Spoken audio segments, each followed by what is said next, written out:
So, plano mong magtayo ng pinapangarap mong bahay sa darating na taon? Pero wala kang idea kung magkano ito aabutin. Kaya ba ng budget mo? Halika, manood para iyong malaman.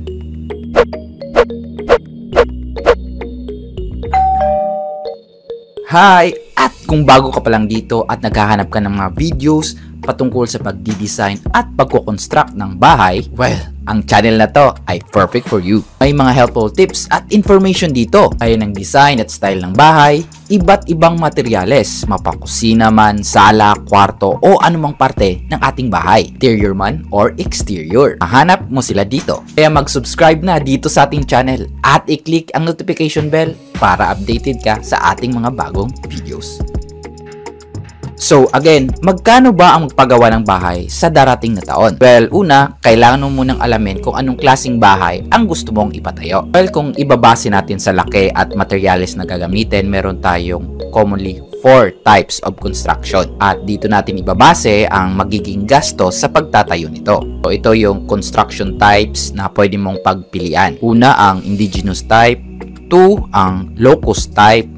3, ang standard type, at ang pang-apat, ang high-end type. So, i-discuss natin ang mga types na ito. Iisa-isay natin ang mga characteristics ng ginagamit na mga materyales at sukat at parte ng bahay sa mga iba't ibang, again, types na ito.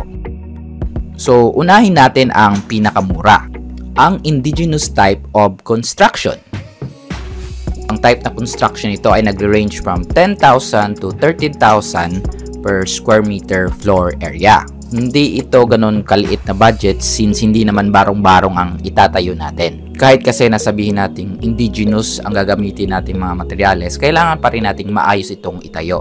At syempre, meron mga basic necessities kaya ng banyo at kusina na kailangan ng dagdag na paggastos nito. Mga materials nito can be of wood and bamboo structural frames. Ganon din sa kanyang sidings or mga dingding. Pwede rin gumamit ng mga amakan gaya ng mga ito sa, again, dingding ng ating bahay. Then, karaniwang nipa or simpleng yero ang magiging bubong ito. Usually, meron itong elevated flooring na gawa sa kahoy at, again, bamboo. Well, kung trip mo ang mga mala farm life o nag-i-aim ka ng isang tropical hut style na bahay, kung tipong presko, maaliwalas, at syempre makakatipid sa gastos. Well, ang indigenous type na construction ng bahay ay maaaring para sa iyo. Next, ang low-cost house construction. So, pag sinabing low-cost, ito'y nasa range ng 15,000 to 25,000 pesos per square meter floor area. As the name suggests, ito isang bahay na ni-aim na minimal ang gasto sa pagpapatayo. Pero mas durable naman kaysa indigenous type na construction ng bahay. So kung medyo may budget naman, well, take nyo to. So i-discuss naman natin ang common ng mga materials sa isang low-cost housing. Nasa wooden or semi-concrete na ang mga framings nito. Sa dingding naman, makikita natin na gumagamit dito ng plywood with concrete base. At meron ding ibang gumagamit ng GI sheets or yero para sa mga dingding ng mga bahay nila. Para sa mga bintana ay maring gumamit ng jalousie windows or yung simply casement window. Sa flooring naman ay maaaring gumamit pa rin ng kahoy or mag-upgrade na into concrete. Pero wala pang ceramic tile finish ang flooring. Pwedeng maglagay ng linoleum or yung tinatawag nating floor mat. Usually, nasa 1 story lang ito or bungalow. At typical lang ang mga spaces dito gaya ng sala, kwarto, kainan at kusina. So, if you are in a tight budget pero gusto mo ng mas matibay-tibay na bahay, well, pwede itong low-cost house construction ang piliin mo. Now, kung nakakaluwag-luwag ka at meron ng sapat na budget, pwede ka na sa house style na ito, ang standard type ng bahay.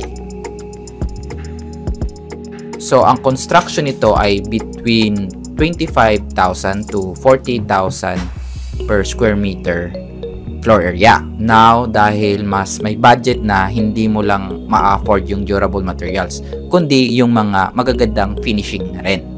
So, dito pag sinabing standard na construction, yung framing mo ay concrete na, pati na rin ang mga pader. Pero kung gusto mong makatipid, well, pwede kang gumamit ng mga fiber cement board or yung tinatawag nating hardiplex para sa ating mga dingding or partitions. Pero mostly pag sinabi talagang standard type na construction ng bahay, semento talaga ang ginagamit. Yung bubong ay hindi lang mga simpleng yero, kundi afford na natin dito ang paggamit ng mga color roof, yung mga rib type or mga Spanish type na mga klase ng mga bubong. At maaring hindi lang gable or shed type yung ating magiging roof, kundi ma-afford na rin natin ang paggamit ng mga hip roof or yung mga skillion roof, yung mga uso ngayon. At from wooden, pwede na tayong gumamit ng steel framing sa ating roofing, gaya ng mga truss at rafters para dito. Sa mga bintana naman ay pwede na tayong gumamit ng mga mas modern type tulad ng awning at mga sliding windows in aluminum or steel frames. Floor finish, kung medyo nagtitipid ka ay pwede yung vinyl, pero kung may mas budget ka, pwede nang gumamit ng mga ceramic tiles or yung mga porcelain tiles para sa ating flooring. Tapos dapat meron na tayong budget dito for cabinetry para sa ating kusina or sa ating kwarto man. At of course, kung meron na talaga tayong budget, pwede na tayong magpapintura sa labas at sa loob ng bahay. At again, dahil nga merong na tayong mas malaking budget, pwede na tayong magdagdag ng isang palapag up to 2-story na bahay. At besides sa mga typical or standard na spaces, ay pwede na tayong maglagay ng mga additional areas gaya ng mga balconies, porch, parking space, dirty kitchen, at iba pa. Again, kung mas may budget, gusto mong mas maluwang, mas matibay na pagkagawa ng bahay, well, ang standard type construction ang piliin mo. Before we proceed sa ating last type of house construction, again, ini-invite ko kayo na panoorin ang mga videos sa channel na ito. Yung mga materials na na-mention natin earlier at iba pang design aspect ay makikita nyo ang mga discussion sa mga video ito. Yan ang type of tiles and floor finishing, mga roofing designs at iba't ibang materials na ginagamit dito, mga iba't ibang klaseng windows, mga wall materials, structural frames, at marami pang iba. Again, paki-check nyo sila dito sa ating channel. Huwag kalimutang mag-subscribe. Now, let's go back sa ating discussion. From low-cost standard, ngayon punta naman tayo sa mahal. Pero siguro para sa iba, okay lang. Ang high-end type of house construction.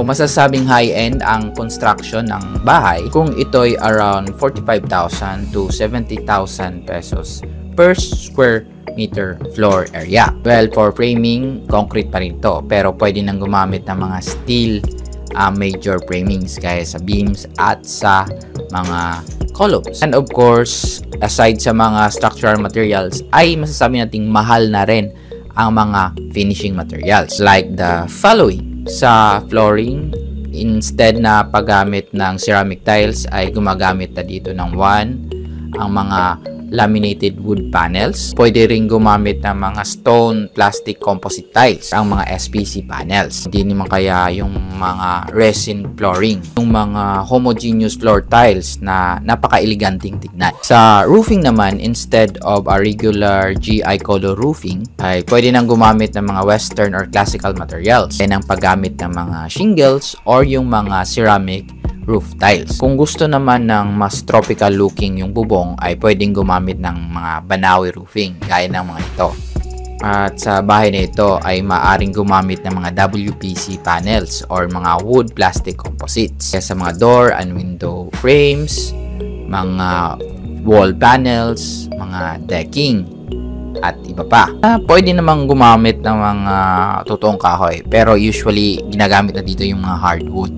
Or kung meron mang mga ibang kahoy ay treated na ito chemically para hindi madaling mabulok or masunog. Other characteristics of having a high-end style na bahay ay ang pagkakaroon ng mga wall accents, mga stone countertops, mga mamahaling light fixtures, high windows and ceilings, glass railings, ornate bathrooms, modern kitchen, at iba pa. Siyempre, aside from basic and standard spaces, may mga additional areas na to cater utility and luxury purposes. Maaari nating tawaging amenities, gaya ng mga swimming pool, home theater, multi-car garage, gaming room, gym, at iba pa. Kung ikaw ay isang mayamang tao, anak ka ng congressman, milyonaryo, or negosyante, yung masasabing mayaman talaga, well, ang high-end house ang para sa'yo.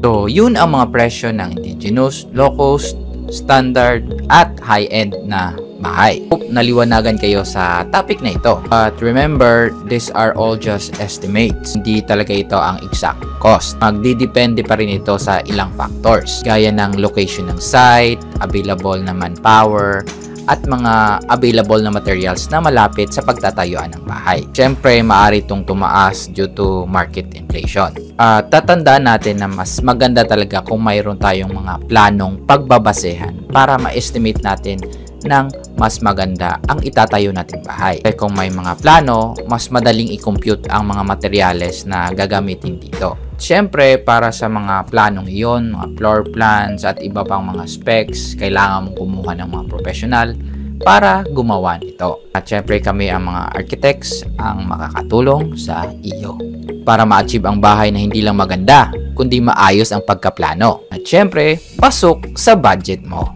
Again, sana nakatulong talaga ang video ito. Please click like, maglagay ng comment kung may katanungan or may opinion tungkol sa topic na ito. Pwede mo ring i-share sa iyong families and friends. And of course, kung hindi pa at gusto mong suportahan ang ating mumunting channel, please do subscribe. Ito ang iyong Kuya Architect. Salamat sa panonood at kita-kita tayo sa next video.